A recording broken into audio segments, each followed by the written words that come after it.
soir d'accueillir donc, deux auteurs effectivement lilasiens qui ont chacun une actualité sur l'année 2020 puisque nous accueillons à la fois Jacques-René Martin qui vient de sortir son 5e roman, Les 7 frères de la Forge, aux éditions Montréal, et Hugo Boris qui vient de sortir également en début d'année aux éditions Grasset son nouveau roman Le courage des autres. Alors j'avais envie de vous poser une question à tous les deux, puisqu'on vient de connaître un peu une période un petit peu inédite. Comment est-ce que vous aviez vécu cette période ? Et aussi, est-ce que vous avez vécu ce confinement au Lilas et est-ce que ce lieu joue sur votre écriture ? Alors je suis pas très à l'aise avec les gens qui écrivaient sur le confinement en fait. Il y avait un petit côté, je me regarde être confiné et j'avais un peu du mal en fait avec tous les termes qui entouraient le confinement. On est en guerre,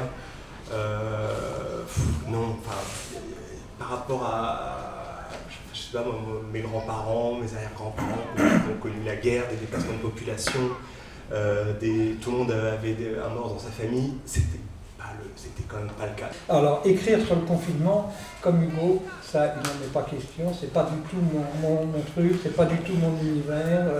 Moi, j'aime inventer des histoires, et quand j'ai des choses à mettre personnelles, quand j'ai envie d'envoyer un message, bien, je l'envoie dans mes personnages, ce sont mes personnages qui parlent à ma place. Alors, quelles sont vos habitudes, vous d'écrivain ? Où est-ce que vous aimez écrire ? Dans quel processus vous vous mettez, en tout cas, quand vous êtes en situation d'écriture ? Moi, au niveau de la méthode, elle se schématise de la façon suivante, c'est que c'est un an d'enquête pendant laquelle je n'écris pas une ligne en général, je m'immerge dans le projet et puis le réel vous souffle des idées que vous n'auriez pas eues, enfin vous êtes toujours dépassé par le réel en fait. Donc vous allez parfois quêter dans le réel une forme d'autorisation. Et puis il y a tout le champ lexical qui se construit. Voilà, j'écris sur des sages-femmes, sur des cosmonautes, sur des chasseurs. Sur les personnages historiques. Voilà, donc des personnages historiques, voilà, tous ces gens-là ne s'expriment pas de la même façon. Donc il y a comme ça la constitution d'un champ lexical. Et ça prend du temps. Et puis ça permet aussi de ne pas arriver avec trop d'anxiété face à la page blanche, quoi. Enfin, voilà. Donc, et puis après, là, je rentre dans une période d'écriture qui n'est pas compatible avec mon autre activité professionnelle. Donc c'est pendant l'été en général. Il va falloir 2-3 étés, plus toutes les autres vacances pour accoucher d'un livre de 150 pages. Et puis alors après, il y a un troisième temps. Vous laissez reposer le manuscrit, vous y revenez. Vous faites relire aussi, en tout cas pour ma part beaucoup, et donc il y a comme ça un processus de réécriture. Chaque livre c'est une 50aine de versions.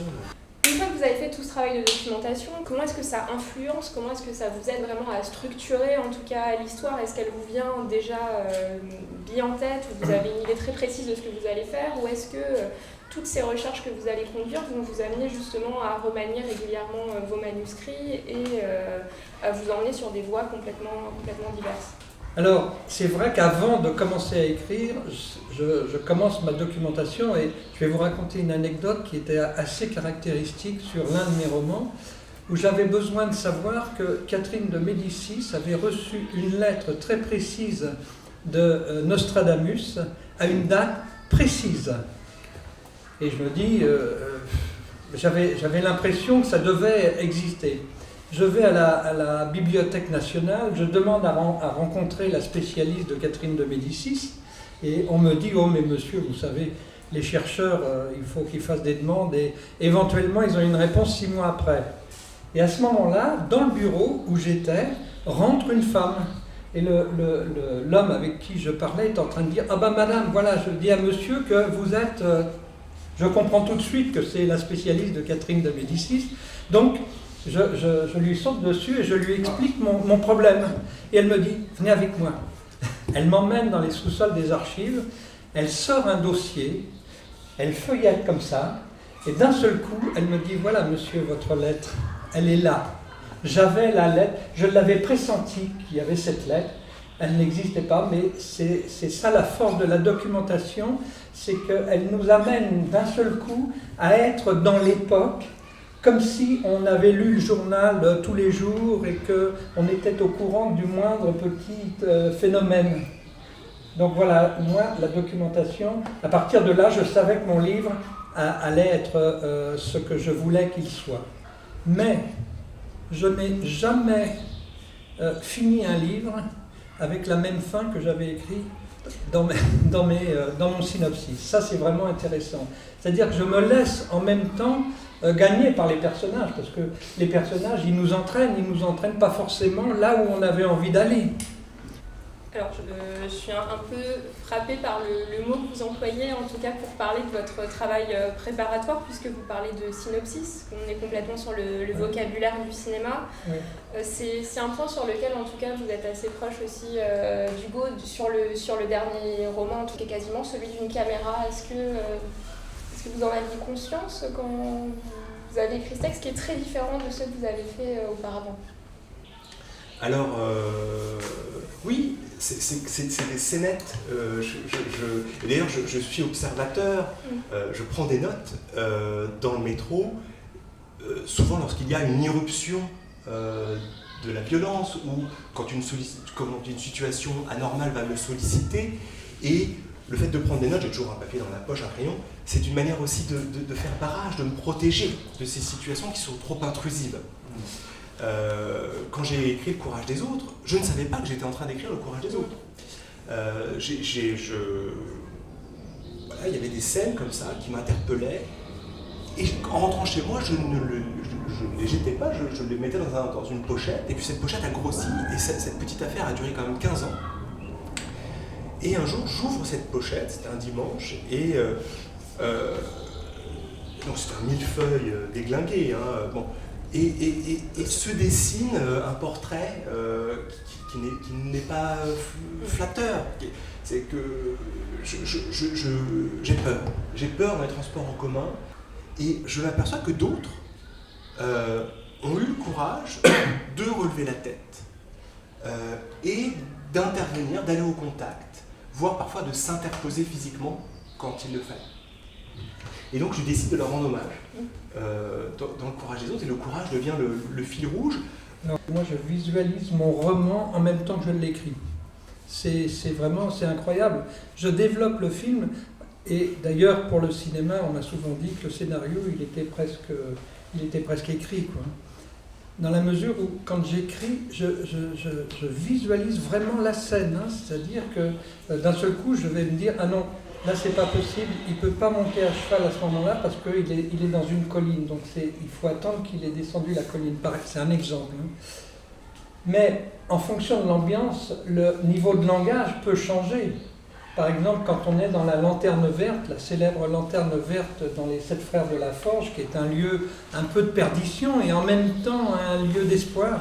Il y a un vicomte qui vient jouer, par exemple, aux cartes ou aux dés parce qu'il est passionné par les jeux, donc son langage ne sera pas le même que le soulard d'à côté qui, lui, ne pense qu'à une chose, c'est au prochain pichet qu'il va commander. Et là, on a un jeu sur les niveaux de langage. Alors, ce qui m'amène à dire que, bien évidemment, j'utilise l'argot de l'époque. Mais là, pour l'écrivain, un choix se fait. On est obligé de se dire, mais est-ce que j'en mets pas trop? Est-ce que ça reste lisible pour quelqu'un de l'époque d'aujourd'hui? Donc il y a tout un mixage à faire entre le langage courant, le langage châtié d'aujourd'hui et l'argot de l'époque, par exemple. Le métro, les transports en commun tels que vous les présentez dans votre livre, c'est quasiment une expérience sociologique où vont se côtoyer tous les milieux, toutes les expériences, où c'est l'un des rares moments finalement où on a une telle mixité, ce qui contribue aussi directement à parfois la violence des événements qui peuvent s'y produire. Alors, je suis né en 1979 et les conscrits de 1979 n'ont rien eu. Et c'est une année blanche en histoire militaire, il n'y a eu rien. C'est-à-dire qu'il n'y a même pas eu les 3 jours d'appel, ni la journée de préparation à la défense centrale. Et j'ai l'impression qu'en effet, le métro a été mon service militaire. On avait coutume de dire que le service militaire, c'était l'occasion d'un coudoiement. un brassage sociologique, géographique. Le fils du patron côtoyait le fils de l'ouvrier, il participait aux mêmes marches nocturnes, il avait les mêmes chiottes, enfin, on se rapprochait, paraît-il, c'est ce qui se dit, que une unité nationale se construisait comme ça. Et ça n'existe plus, ça, ce brassage, sauf dans le métro. Dans le métro, vous croisez encore tout le monde. Vous croisez des jeunes, c'est peut-être encore plus varié d'ailleurs que le service militaire, des vieux, des gens malades, des gens en pleine santé, des riches, des pauvres, des étrangers, des Français, tout le monde est là. Et c'est dans ce rendez-vous quotidien que se donne l'humanité, cette humanité, elle donne à voir le pire et le meilleur d'elle-même. Mais dans ce pire, j'ai pu le constater au cours de ces années, il se trouve toujours quelqu'un pour la relever tout entière, l'humanité. Et c'est quand même rassurant. Et Jacques, en tout cas, sur l'écriture de votre texte, en tout cas, est-ce que cette question de la violence qu'on retrouve en plus tout le temps, enfin, au XIXe siècle, puisque c'est vrai que les personnages, dès qu'ils sortent en tout cas de leur communauté, dès qu'ils quittent ce lieu un peu de l'abbaye, mais tout devient menaçant, la forêt est une menace, la ville est une menace, le cabaret devient aussi un lieu dangereux. À cette époque-là même, jusqu'à la fin du XIXe siècle, on peut dire, traverser une forêt de jour, c'était pas très prudent, de nuit, c'est carrément suicidaire. Hein. Alors, à cette époque-là, on ne s'embarrassait pas non plus. On tuait d'abord et on volait après. Hein, parce que c'était plus simple, il y avait moins de résistance. Et surtout, les méthodes de la police étaient quand même assez primaires, et donc retrouver des assassins, c'était pas gagné d'avance.